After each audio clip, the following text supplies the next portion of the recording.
Welcome to week 5 of the PFF betting show, and we are back with Judah Fortgang and Mason Cameron to talk about an interesting slate.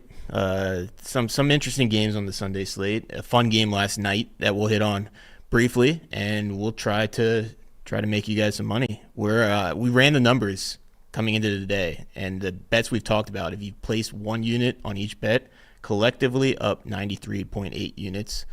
Thanks in large part to Judah and Mason nailing some SGPs. So hopefully we can round it out here with me hitting one this week.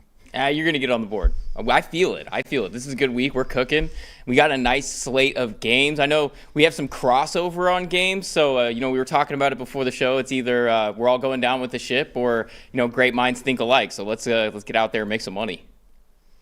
And we'll start off with Thursday night. And just some quick thoughts from that game. 49ers were left for dead. They were without Brock Purdy, without Juwan Jennings, without Ricky Pearsall, in addition to already being down Brandon Ayuk, George Kittle, and Kyle Shanahan, man. He did it. He did it again. And Mac Jones playing on one leg. He went down multiple times. A few times there I was sweating whether he was going to stay in the game because of some Mac Jones bets I had. But he ended up having a monster game, and Stafford returned with a monster game of his own to push it to overtime. And 49ers come out with a win. Judah, any kind of high-level thoughts on that game? I mean, two things. The first is, as he points out, Kyle Shanahan just has a way with, making – it reminds me of the Richie James game against the Packers in COVID. And I texted one of my friends. I was like, you just know Kendrick Bourne's going 8 for 150 today. And that actually came somewhat close. And you just got to give a ton of credit to Shanahan. And I even just seeing this live was like, okay, this is not a 7.5 point game. The Niners offense is a lot better, I think, than the market's implying, because there is just some way with Jones and Shanahan. But also they had no business winning that game. The Rams really shot themselves in the foot on virtually all their drives. And they let Stafford rip it. This is a Niners defense, and especially after Gross Matos went down, they have no pass rush. And the Rams were really moving the ball at will. Obviously, the missed extra point and all of that went a long way in deciding this game. Mistakes, but got to give credit to Shanahan for getting the Niners to come out and play. And also, the Rams could not have lost that game. That was a real disaster class on their part. Yeah, and when this one opened up, it's always that injury news that really pushes in that public money, and that's really what swings these lines a lot of the time. This game opened closer to 3. We wrote about it on Sunday when we were looking at that, Judah, when we talk about some of the lines to bet before they move, Monday morning. This was one that I highlighted. I thought that it was a nice play there at 3. I mean, it ended up skyrocketing to 6.5, and then didn't even end up being close to that sort of, range there, not really that close of a game. I mean, by the end, Rams sort of stormed back there. But, another big, very highly impressive, point for this game is I talked about it a little bit on the Thursday night betting preview video that we did, but Kyle Shanahan has just had Sean McVay's number, especially in LA. The Rams have not been able to cover very well against the 49ers in LA. I think it was 2-6 against the spread. I'd have to double check, but it has not been a very good spread for them, in their time as head coach. So, yeah. And the 49ers theoretically should get healthier, right? I do think the Rams are still the better team, but big win for San Francisco in terms of that division, obviously. And we're going to jump into some other divisional games with our game market bets, our player prop bets, our SGP angles. Before we do that, if anyone watching on YouTube has any player prop picks that they like this week, as always, we will take some of those, throw them into a parlay, and have some fun with some of your guys' picks from the audience. All right, let's jump into it. Judah, what game are you looking at this week? I'm looking at the Colts against the Raiders here, and I think it is a combination of a few things, but mostly I don't think this is the market has not really adapted to where the Colts are on offense. And I mean, you can choose whatever efficiency metric you want to use, series success rate, EPA, earn drive points, whatever it is. Like, this is a top 3 offense in the NFL. And I think we're at a point a quarter of the way in to the season where we have to start paying attention to this as legit. And it's not as though this is a Raiders defense, which I think is going to do anything to take the Colts out of this offensive success. They themselves, again, choose any metric, they're going to be bottom 5. They're bottom 4 in EPA. I think they're third worst in success rate. They really just don't have much on defense here to stop the Colts. And then you look on the kind of matchup between the Indianapolis defense and the Las Vegas offense. This is just weak links everywhere for the Raiders.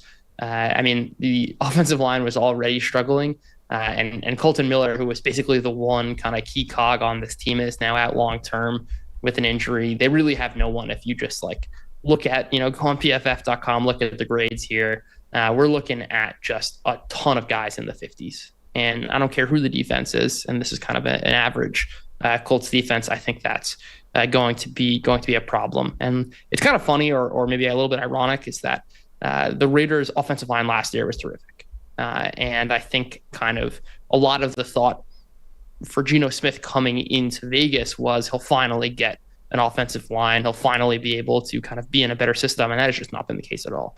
I mean, his disruption rate is the exact same as it was last year. Maybe that's something to be said about Geno Smith's play style, but whatever it is, like, the situation is not clean. The offense has not been good. And when you look at like real points in real games here, I just don't see a scenario where the Colts don't kind of steamroll the Raiders on offense. And I think Geno Smith basically needs to be perfect to even kind of stay in this game and cover. Yeah, and the offensive line hasn't been any better, but Geno's also been worse behind it than he was in Seattle. Like, if you look at Geno's underlying numbers, he's bottom 10 in the NFL in accurate pass rate right now. He's tied for the third most turnover-worthy plays in the league. Obviously, the interceptions have been a big deal for this Raiders offense, specifically in the games against the Chargers and the Bears. Ashton Jeanty hasn't, like you saw last week in Chicago, when he gets even a little bit of room to run, you can see why he was drafted in the top 5, but that really hasn't been the case for a lot of this year. And the Colts defense has a pretty solid defensive line in stopping the run. So I'm with you on this. Like, the Colts offense, I think there's still some element of people not really wanting to believe it, but at this point, like, I think you kind of just have to believe it. Like, Shane Steichen is a guy who, prior to the Anthony Richardson stint, was widely respected as one of the better play callers in the league, and you're kind of seeing that why again right now with how they're playing with Daniel Jones, how they're distributing the ball. Jonathan Taylor looks awesome. So 7 is a big number, but I like the Colts to cover it as well. And I think you guys hit the nail on the head here. Geno Smith's play has just been way too spotty for this Raiders team. They're not good enough in other spots to really account for games where he is going to go a little hero ball and rip 3 turnover-worthy plays. He beat up he hammered a beat-up New England secondary with an 80 passing grade. And then he sort of struggled against the Chargers. That's to be expected. The Chargers have a good secondary, 34 passing grade, and then beat up a Washington secondary, which has been beat up by pretty much everybody, with an 80 grade. This is the one where it really worries me, because to have your worst passing grade of the season at 27.1 against a Chicago defense, which we've talked about quite a bit. Judah has highlighted how they've had some pretty bad metrics in terms of perfect coverage rates, things like that. They have not looked good in the secondary. They're down multiple starters at corner. And to get a 27.1, that is just a very, very bad look. That worries me a lot for when you come up against even sort of a middle-of-the-road defense in the Colts. The other part of this with the Raiders offense, like, Brock Bowers is pretty clearly not right with the injury that he's dealing with. He didn't practice on Thursday. Like, maybe he plays in this game, but even if he does, I think it's kind of similar to what we've seen, where he's not 100%. He's not the same guy that we were seeing last season. So that's another ding to the Raiders offense here. Mason, we'll jump over to you. What game market are you looking at? So I know we have a couple of picks in this game, so we'll probably jump around a little bit, but I looked long and hard, and I went to a few different games that I was liking, but I always came back to this under for the Giants at the Saints, under 42.5. And really, I'm just so highly impressed by this Giants defense.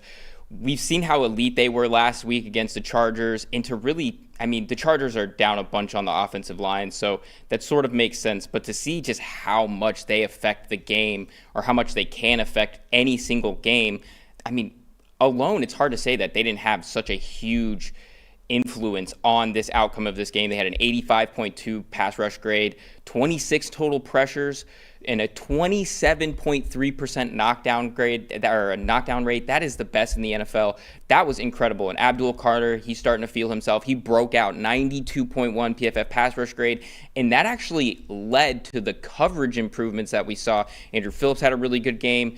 It's when the whole thing is working together, that's when this team can actually be much better than expected. Now, we've talked about the passing game, Jackson Dart, Russell Wilson being benched, but really this team is going to win games based on this defense and based on running the football, which is why I like the under in this one.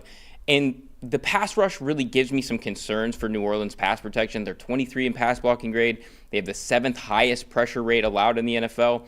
And now Rattler has a 49.3 pass rush grade under pressure, which isn't the worst in the world. That's sort of right there, lower middle of the bracket right there. But that just shows you how much pass rush can dictate the game and can dictate how good a quarterback is. Because every quarterback in the league, unless your name is like Dak Prescott right now, when you get pressured, your passing grade drops substantially. And what we're seeing is that if this team can rush the passer, they're going to put a lot of quarterbacks into some rough spots. I expect the Saints to run the ball quite a bit to try to establish the run like they've tried to attempt to in neutral game scripts. They did it quite a bit when they're last week to try to keep them within range of the Bills. They have about a 45.5% run percentage when they're trailing by 3 or fewer. I mean, they're not really leading too many times, so I feel like that number could be even higher if they were to run into some leads. Kendre Miller, Alvin Kamara, they've been very good, actually. They have I think as a team, they're in the top 5 in PFF rushing grade, and them just as individual backs, they're both ranking inside the top 25 in PFF rushing grade among running back position. And then I already mentioned it with the Giants. No Malik Neighbors. Jackson Dart really didn't wow throwing the ball versus the Chargers. This is Cam Scadaboo's sort of team from right now. They're gonna go offensively as far as he can take them. He's the highest graded running back in the NFL at 83.7 offensive grade. And a little tidbit for you guys here, you can still get him at plus 2,500 for Offensive Rookie of the Year. But if you listened to me early in the year when I was writing about potential picks for Offensive Rookie of the Year, I think you could have got him at I don't even remember what it opened at, but an obscenely high number, and I hope that some of you guys tailed me on that one too. Yeah, I'll flip it around a little bit. It's not my game market bet, but the Saints -1.5, -2, wherever you can get it at, -1.5 on DraftKings is one of my favorite spread bets of the week, which does not feel nice. Like betting on the Saints as favorites, right, does not feel nice. But I think this matchup sets up pretty nicely for them on the offensive side. The Giants are 32nd in EPA allowed per run play. They're 31st in explosive run rate allowed. And to Mason's point, the Saints, when the win probability has been between 20 and 80%, they're second in run rate. Like that is what they want to do. The Giants have struggled to stop it all year. That was part of my SGP angle last week with Amari and Hampton, and he ended up getting there. The Chargers, the rest of the Chargers offense did not. But this is a team that has struggled to stop the run. And Kendre Miller has come on as a real compliment to Alvin Kamara. And Kendre Miller's looked great in that complimentary role. And Rattler's been a top 10 quarterback in passing grade against man. The Giants play more man on pass plays than any other defense in the league.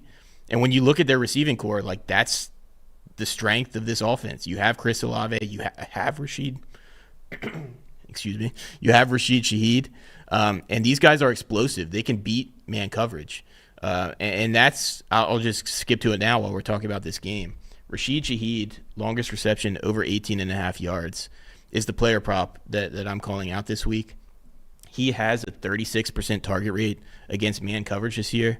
That's 5th highest in the NFL. Like I said, the Giants have run 50% man coverage on pass plays. The next closest team is the Lions at 42%. So yes, it feels kind of gross betting on the Saints offense here, but I think this matchup sets up pretty nicely for them. And then on the other side, the Giants, I know we want to get excited about Jackson Dart and them beating the Chargers last week. Jackson Dart had 3.9 yards per dropback. That was 30th in the NFL last week. Like, this was not an effective passing offense. And yes, the Saints defense is worse than the Chargers defense, so maybe you see a little bit of improvement this week. But without Malik Neighbors, I just don't have a ton of faith in this Giants offense, which obviously plays into the under that Mason was talking about.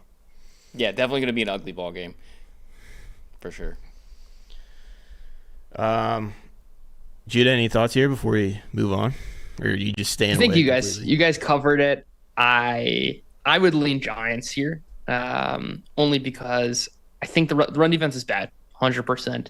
But I do think it's a little bit of a different scenario. If you look at just like who they've played, you've got Washington with like a dynamic rushing quarterback, at least Jaden Daniels was to that point. Dallas, whose run game has surprised everyone. I think the Clayton Adams effect is real. And then like they were good against the non-existent Chiefs rushing offense. And then like Hampton broke out a bunch of big runs. And the Chargers rush offense has struggled. But I do think it's a different ball game when you're going up against Spencer Rattler and you can just load the box. I do think there's like absolutely some danger in kind of a Chris Olave or Rashid Shaheed beating the Giants man coverage. But if you get into any negative game script, I just don't see how this Saints offensive line holds up against the Giants defensive line. Whereas like I don't think there's any kind of unit on the Saints defense, which is going to cause many issues for the Giants. And like they're going to run the ball a ton. Right, like they were the pass-heavy team through 3 weeks, and with Dart, I think this is going to be a pretty successful kind of rushing attack. It's an ugly spot. I just don't have much interest in betting, but maybe some kind of counter angles to consider in this game. Yeah, I took Kendra Miller's over. It was like 26.5 or something. I just think he's going to start to get more of the work, and I like the matchup. So bonus player prop there. We'll move on to my game market bet of the week, and that is Patriots plus 8.5 against the Bills. And this is really a big part of this is the Patriots offense has looked good, above average through the first 4 weeks of the season. Like even that Pittsburgh game they lost, they were moving the ball up and down the field. It was just 5 turnovers that really hurt them in that game. If you just look at EPA per play, last year they were 26th in the NFL. This year they're 10th. So Drake May is our 8th highest grade passer in the NFL. Like I do believe in this offense, especially against the Bills defense that has looked beatable against the good offenses that they've played so far this year. And that really hasn't been a ton, right? They played the Ravens in week 1.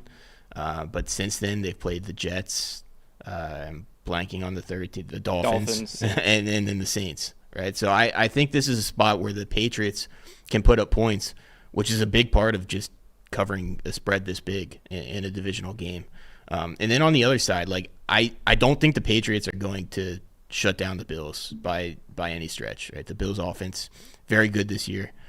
I do think that the Patriots run defense is real. Like they're 4th in average yards allowed per run play. If you look at Mike Vrabel's defenses in Tennessee, they were 1st in average yards allowed per run play. His defenses have historically been very good defending the run. And that's what the Bills want to do. Right? And they get Jackson Halls on the field. They get 6 offensive linemen on the field. They try to control the game with their rushing attack. They're 3rd in run rate in neutral game situations, win probably between 20 and 80% this year, behind only the Saints and one other team I'm forgetting. But that's what they want to do. They want to control the game on the ground. Right? I do think this is a spot where, yes, they could have success on the ground. They've beaten good run defenses before, going back to last year.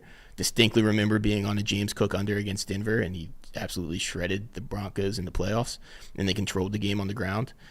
But if the Patriots are able to limit the run a little bit, like this is a spot where you can look at some Josh Allen alts as well, because the Patriots play a lot of man. The Bills have been very good against man. Specifically, like I like taking some shots on Josh Palmer in this game, whose like route share has gone down, but he's a guy who can beat man coverage, and he leads the team in receiving yards against man coverage this season.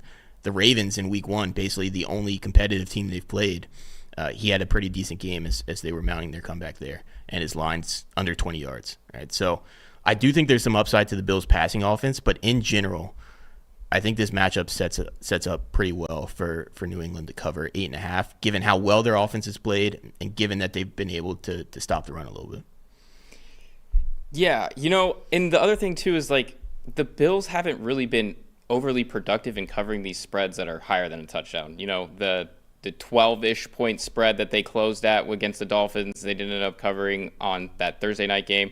The Dolphins ended up sticking in there for quite a while. And then if I'm not mistaken, the Saints kept this game fairly close till late. I'd have to double check exactly when this thing sort of popped off. But again, no chance to cover that minus 14.5. And it sort of plays to your point right there is that this Bills team does want to try to run the ball. They do want to try to get into heavy sets and really, force the issue in that regard. And that could play to the Patriots' advantage here in this one. Yeah, I also like the Patriots here. I guess the only concern I have is that this is a Bills pass rush, which has been rejuvenated, even without Ed Oliver, who had among the craziest week 1 games I've ever seen from an interior player. But like Joey Bosa has found the fountain of youth here. This is a guy with a 92 pass rush grade. It's 3rd right now. Greg Russo has been very underrated the last bunch of years as a top rusher, and like they're generating a ton of pressure. And the kind of one Achilles heel for Drake May this season has been his pressure to sack rate, which is 2nd worst in the NFL. So I do have some concerns about the pass rush, though. With that said, Drake May, even despite his pressure to sack rate, has been one of the best creators in the NFL and on scrambles. I believe he is 2nd in EPA so far this season. But I totally agree with all the other points. And this is a Patriots offense also that has gotten a little bit less conservative week over week, which I think is really important. And they're passing the ball a lot more. And I anticipate that they kind of let Drake May rip it. And this is a Buffalo secondary that's not the secondary we're used to from Sean McDermott teams. They've really struggled, and I think they haven't really been tested quite the same. So Bills offense is a powerhouse. I think they can run the ball a little bit too much for their own good. And I do kind of like some Josh Allen alts. I love some Josh Allen passing alts with New England kind of beating expectations or even winning this game. I think those are some very compelling SGPs. And Josh Palmer, as you said, he's separating this year. I think he's like top 10 in his separation so far. So love that shout too as a little dart throw. This is a podcast where we support Josh Palmer. I had to put together like future bets for every NFL team coming into the year, and my Bills one was Josh Palmer 1,000+ yards, which not off to a great start, but maybe we can climb back a little bit this week. It's a bounce back week. And shout out to the Bills. To your point on their pass rush, like they whiffed on the Von Miller, like signing an elite pass rusher, kind of waning his career. Joey Bosa, it appears at least early that they've hit on that one. Again, always an injury risk with Joey Bosa, so remains to be seen how long that lasts.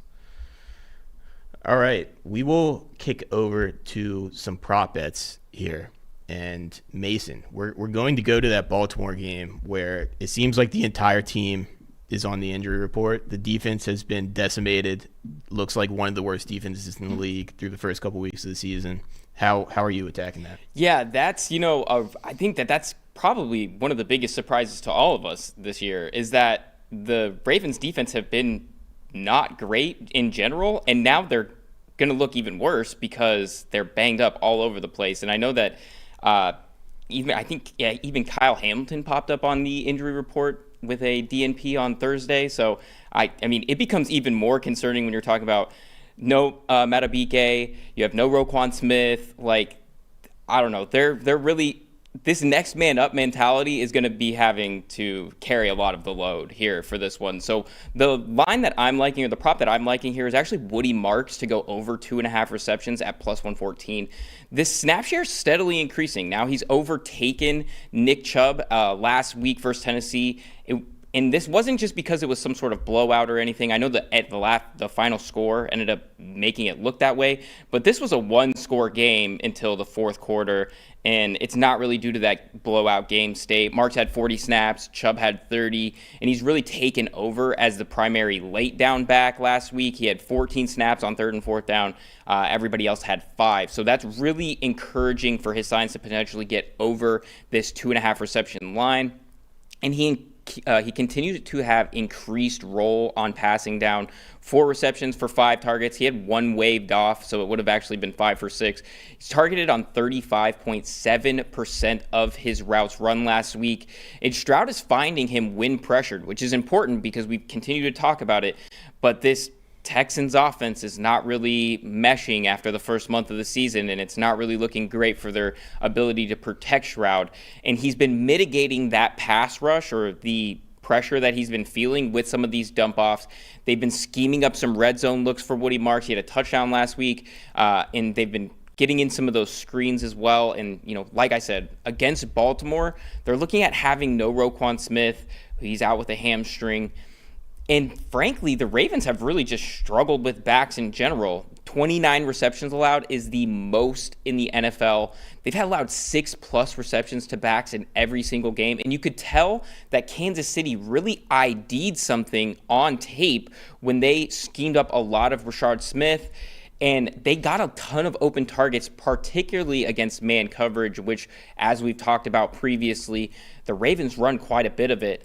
So I don't know, 63.4 coverage grade versus running back. That's 22nd in the NFL. That really doesn't move the needle for me. I think that we're going to see a pretty solid day from Woody Marks here, and I like over 2.5 receptions. Yeah, it sets up as a great Nico spot as well, right? I think that there's room to attack this Ravens defense with some pass game stuff for Houston.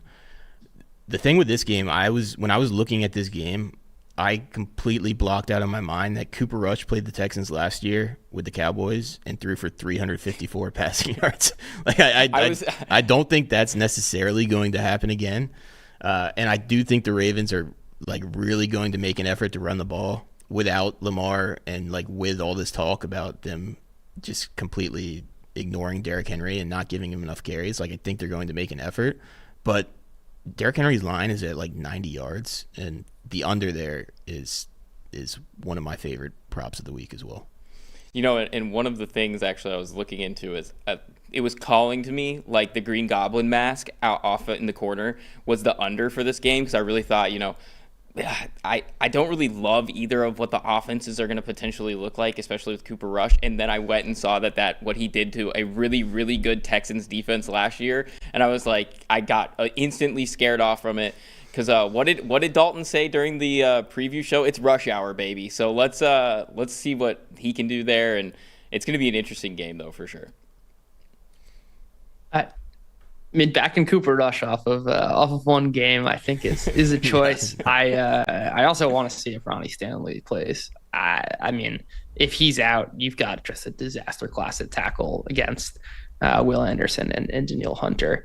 But I think we can't emphasize enough just how hurt this Ravens secondary is. I mean, Ben, I know you're a Steelers guy, but they might need you to suit up here. It's if you're breathing in on this defense, you're on the injury report. It's absolutely insane. And it's also not as though the Ravens have the kind of cleanest of matching from starting quarterback to backup. We've accustomed to kind of going from, in games Lamar Jackson has missed, Tyler Huntley. Cooper Rush cannot execute the same offense as Lamar Jackson. They don't have that same ability. And also I wouldn't discount, the running game is not going to be the same as we're accustomed to. Yes, this is a really bad Texans run defense, and that might be enough for Henry to have a good game. But not having Lamar Jackson, not having a Tyler Huntley, i.e. a rushing threat, is going to kind of have trickle-down effects to your regular rush game. And to kind of complete the circuit here, I really like Christian Kirk props here. This is a guy who's got it's a small sample, of course, but it does date back even to his Jacksonville days. He's got a 45% target share versus man right now. As we just mentioned, the Ravens play a ton of man. Ben, you might need to suit up at cornerback this week.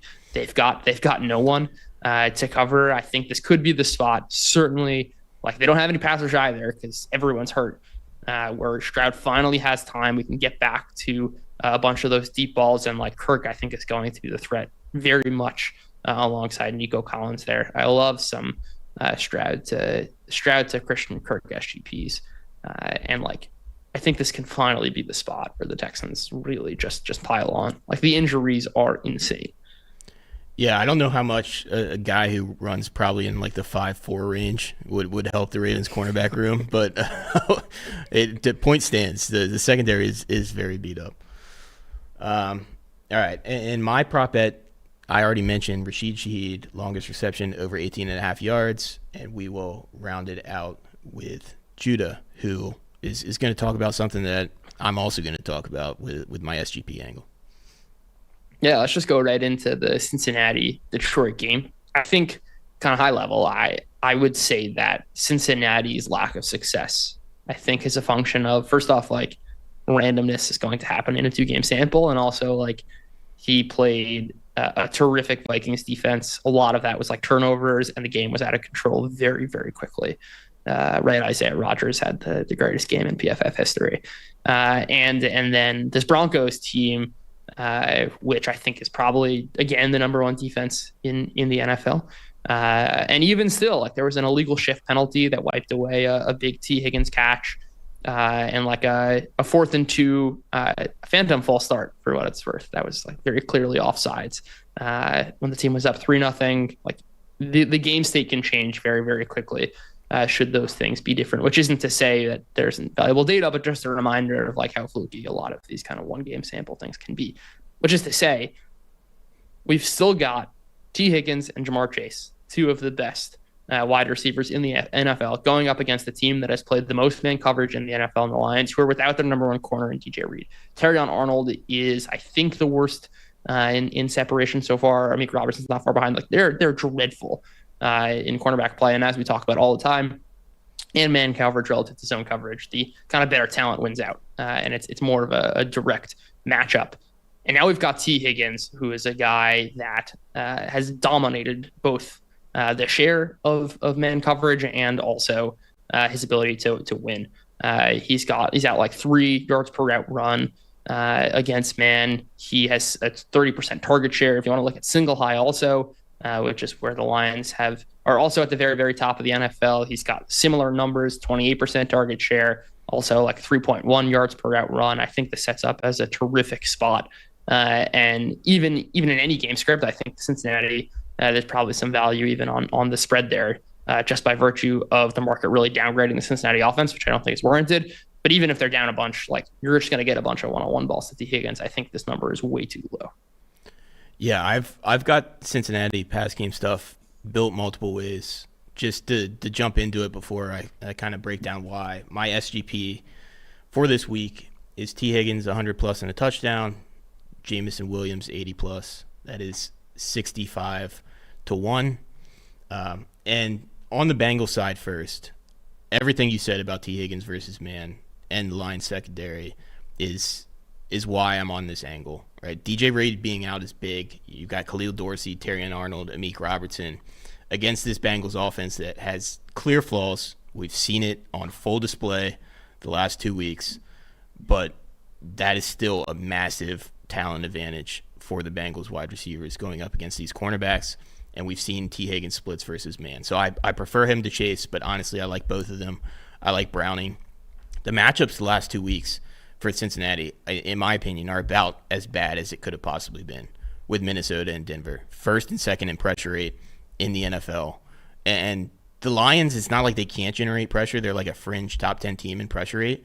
But in my opinion, it's a very different thing when it's like Aiden Hutchinson is one guy who can wreck games, but it's one guy. Whereas Minnesota and Denver, it's like the whole defense and the scheme is kind of what you're worried about with pressure. So I think the Bengals can make a concerted effort to limit Aiden Hutchinson, and then you're less worried about like Al-Qadim Muhammad and Tyleek Williams on the interior and these other guys from the Detroit pass rush.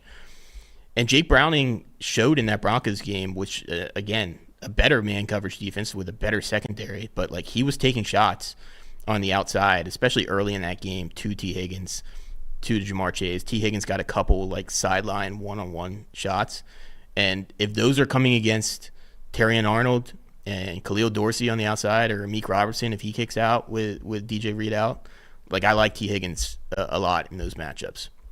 And then bringing it back with Jameson Williams, this is partially me just like Jameson Williams is the guy who wins SGP, so let's just throw him in this one. But there is some thought behind it. Jameson Williams had 4 deep targets in that game against Cleveland. He didn't catch any of them. The Lions were clearly looking for him downfield. The Bengals are 6th in single high coverage rate this year, and Jameson Williams has 18.2 yards per reception versus single high going back to the start of last season. That's most in the NFL with at least 40 catches. Like this sets up as a spot where he can get explosives. The thing that kind of worries me a little bit, if I'm betting just Bengals pass game stuff in general or Bengals spread, I do like the Bengals plus 10 this week, is like if they just control the game on the ground, similar to what we saw against Baltimore, and just really eat clock and limit possessions, like that's a realistic outcome. But in that case, like Jameson Williams can still catch a 70-yard pass, and T. Higgins can still put up numbers. So this is probably my favorite SGP angle of the week in general with Bengals offense, specifically T. Higgins. I think the thing that scares me is Aiden Hutchinson is just one guy. He can wreck the game, and he just so happens to have really the most plus matchup against Amarius Mims on this offensive line. Amarius Mims has just not really been the type of player that you would expect from a guy that you spent a first-round pick on. 49.3 PFF pass blocking grade, and he's coming up against, Aiden Hutchinson has just been absolutely out of this world. This guy had 5 knockdowns last week. 94.2 pass rush grade last week. And then offensively, they absolutely dusted, the highest graded defense in the NFL with the Browns. I have some concerns about how much he can stand up and really continue to just sort of deliver the ball down the field as he's continuing to just sort of get absolutely beat up. And it's to the point that, there was a play in that Broncos game where the Broncos rushed 3 guys, 3 dudes took the DT, and both tackles got beat off the edge. So it's one of those things that it's like, even when the scheme says that they should probably stand up, they can't. And I have a lot of concerns about this Bengals offensive line. Now, that could obviously play into a T. Higgins, end up potentially having that breakout where they have to throw the ball because they're down quite a bit. So that is definitely a lean towards what you guys are saying with that prop there. I am very, very concerned about the Bengals and their ability to stand up the rest of the season without being able to function as they've sort of built this team around, which is obviously the receiver, obviously, quarterback with Joe Burrow. It's just it's a scary look for them right now in Cincinnati, for sure. Big Drew Sample chipping Aiden Hutchinson, Drew Sample in the backfield game, in my opinion, is what the Bengals need. Last note on this game before we jump on, the David Montgomery from Cincinnati, first game in Cincinnati, has some family stuff where a bunch of family's going to be there, including his sister who was paralyzed. So like this is a big like narrative game for David Montgomery, and I think the Lions have got kind of bet to reflect that. But like I could see a scenario where the Lions are the kind of team who are going to try to get him in the end zone multiple times, give him some work on the ground. So before we jump into the last 2 SGPs, we'll talk about preparing for your kids' future with Fabric by Gerber Life. As parents, we do everything we can to set our kids up for a successful future, academics, team sports, college admissions. But what about getting started financially when they're out on their own? Fabric makes it easy for you to set up an investment account for your child now that grows with them and helps prepare for their financial future. Fabric by Gerber Life was designed by parents for parents to make it easy to plan for and manage your family's financial path. With a kid's investment account from Fabric, you can start investing in your child's future today. While your kids can't invest when they're minors, a UGMA Kids Investment Account allows you to invest on their behalf now and gives their investments more time to grow. Funds can be used for nearly anything benefiting your child, from tuition and books to summer camps and after-school activities. And when they're adults, they can use the funds for their first home, new car, or even to start a business. Join the thousands of parents who trust Fabric to help protect their family.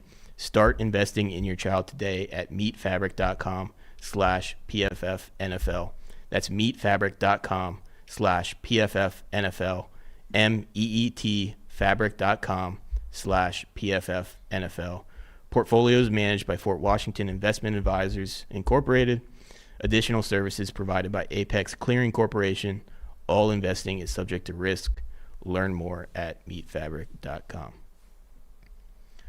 All right, we'll round it out here with Judah and Mason, kind of on a similar angle. So I'll let you guys fight for who wants to talk about it first here. No. You can start, Judah. I like your take on it. So I do want to hear where you're leaning toward. I also, just as a note, Judah has a really high one here. I think it says 100-1. Judah, I got really big stars in my eyes too. I almost pulled the trigger on one that was 160-1. So I feel you're angling. So look, I care more about the number of legs and the things I'm really betting on more so than that big number. Hey, we hit on a 70-1. Right, Mason, we hit on another long shot of yours last week. We're gonna keep plugging away. Look, this bet does not feel great in the sense of this is a Jets team that has run the ball a ton. They're like 15% pass rate over expected. And what we're betting on here is, I guess in some way, what the coaches should do, or what I think they should do relative to what they've actually done. And like that's the caveat here, is like, what is expected is the Jets are going to run the ball a bunch because that's what they've done all season. But this is a spot, if they do turn pass heavy, right? If they are looking for a matchup to throw, you're not going to get better right now than the Cowboys. If we basically take the difference between a team's pass EPA versus rush EPA, this is the biggest pass funnel team in the NFL, meaning that they are a lot easier to pass against than they are to run against. You see a similar story with any metric. And not just that, this is a Dallas defense that's been bleeding explosive plays. They're forcing teams to throw very, very deep, which kind of helps in two ways for this bet, both because it can allow a bunch of yards to occur and also a higher rate of incompletions as these throws longer downfield have a lower completion percentage. So really what we're doing here is just betting on the Jets to throw the ball and throw the ball with success. And yes, Justin Fields is going to run the ball. And yes, the Jets are going to run the ball. But if we remove ourselves from kind of like the Jets world to just like an average quarterback, it is not so much for a quarterback to have 280 yards, 32 attempts in a kind of narrow win. And that's what we get for 100-1. And when you again look at kind of play volume, and certainly if Dallas struggles them, I anticipate the Dallas rushing offense, again, we talked about with Clayton Adams, to have some success. But the number 2 pass funnel team in the NFL is the Jets. And that's because they've been also abysmal on pass defense, and their rush defense has been terrific. They're kind of top 10 by any metrics. Dallas is a team that wants to pass. They want to push the ball downfield. I can see a spot where you kind of push play volume up as the teams have to run a lot of plays, and 32 pass attempts is not that much. And certainly if the Jets kind of go a little bit off script here and are not 15% pass rate over expected, but 5% pass rate over expected as the matchup might dictate, and I think there's a real shot at this hitting. And we're really not betting on a lot here. It's really just like 1 or 2 angles. Jets pass a bunch. Jets have success against maybe the worst pass defense in the NFL. Yeah, and I agree. And when we talk about this Dallas secondary, is just, it continues to be a big, big struggle for them. 47.7 PFF coverage grade. That's 28th in the NFL. 76.2% open target percentage. That's last in the NFL. 10.1 yards per coverage target. Again, that's right there at the bottom, 31st. And 45.2% successful pass play percentage allowed. That's 31st. It's just all of these metrics, everywhere you look, they're right there. Bottom 3, bottom 5. It's really not been a easy time for them, or even any modicum of success for them. And when we look at this, the performances that we've seen this Dallas defense give up to quarterbacks, Jalen Hurts had a very mild passing day, which, hasn't been really all that unexpected. 152 yards. He hasn't really been throwing the ball all that much, but he still ran for 2 rushing touchdowns. Russell Wilson, 450, 3 touchdowns. Caleb Williams, 298, 4 touchdowns. And this comes right after we were talking about his inability to really throw the ball with accuracy. And then Jordan Love, 337, 3 touchdowns. So I think there is obviously a track record and a trend of them giving up a ton of volume and a ton of yardage to quarterback. And then when we just look at it sort of from a scheme standpoint too, they're really zone heavy. They run a ton of cover 2, about the second highest rate in the NFL. They run a top 8 rate of cover 3 and a little bit of cover 4. So they really sort of vary their coverage a little bit. Now, they'll have an advantage if they can run too high and really, get Fields into that position where he's uncomfortable. But it's like you said, Judah, they're going to want to try to run the ball just a little bit there, really establish what they can do on the run. And so if they can get that and make Dallas hesitate to go too high, this is really a spot where Fields can excel. Fields has an 80.8 PFF passing grade against close coverages, and Dallas's grade running close coverages just a 35.0. So really a bad look for them.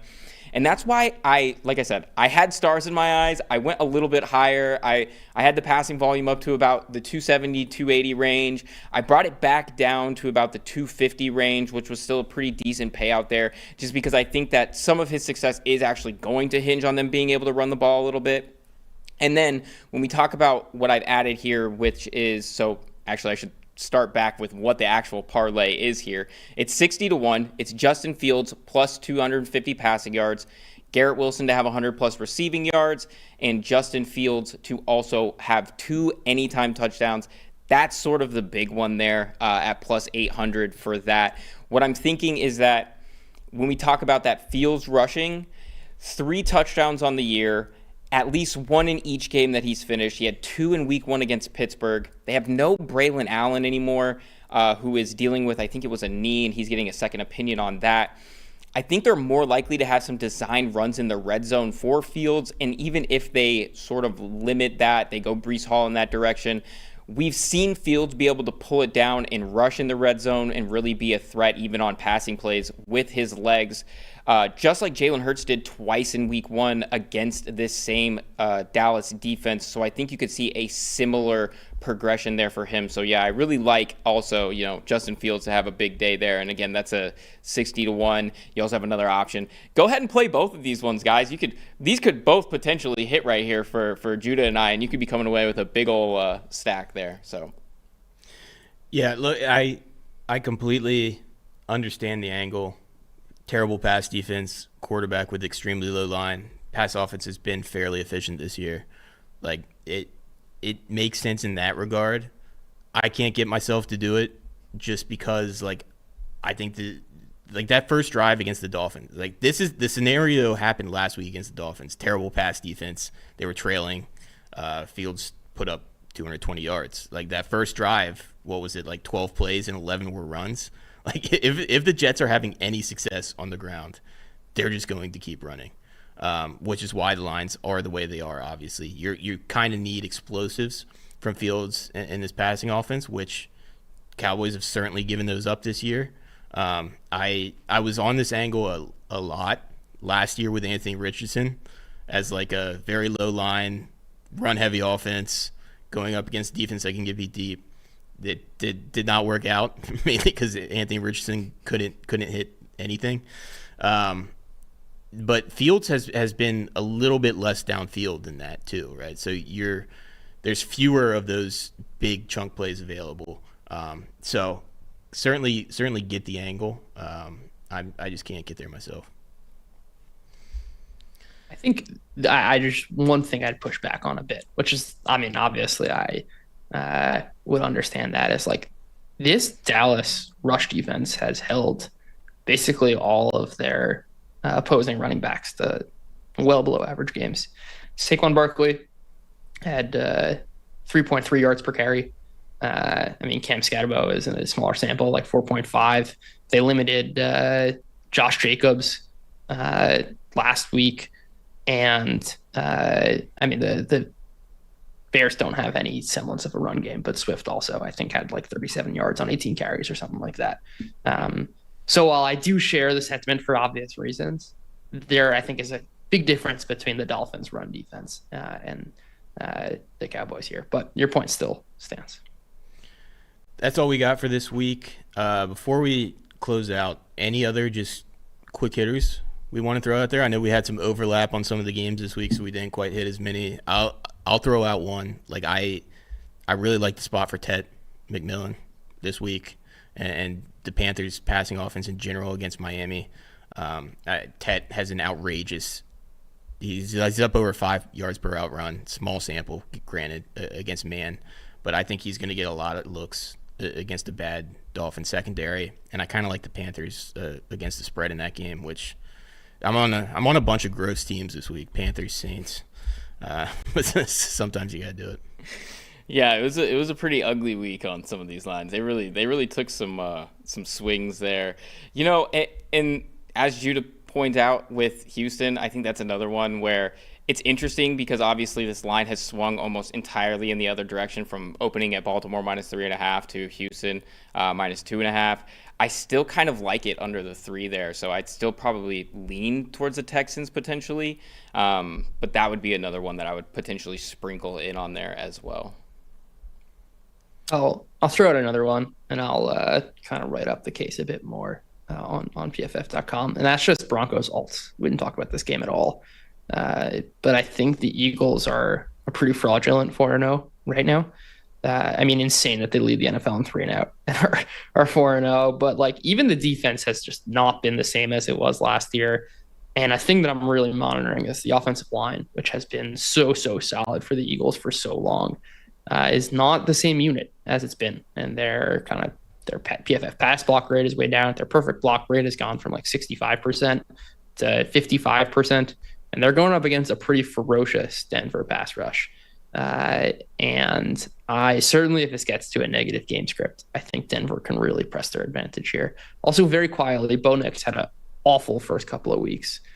Granted, he has not played the most difficult of opposing defenses, but rookie quarterbacks tend to get better in their sophomore years. I think we're starting to see a little bit more development here. That isn't to say Bo Nix is going to be this, bona fide great quarterback, but I think he's improving, and I think this is a sneaky good matchup for them.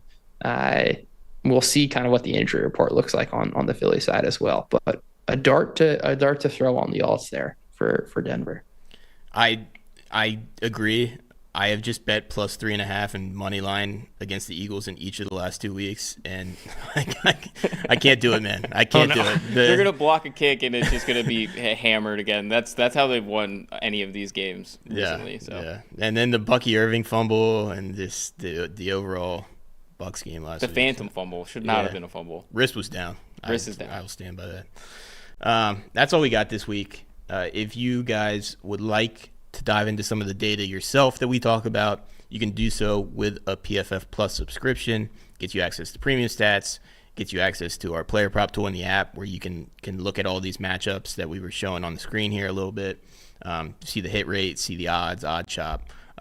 So that all comes with a PFF Plus subscription.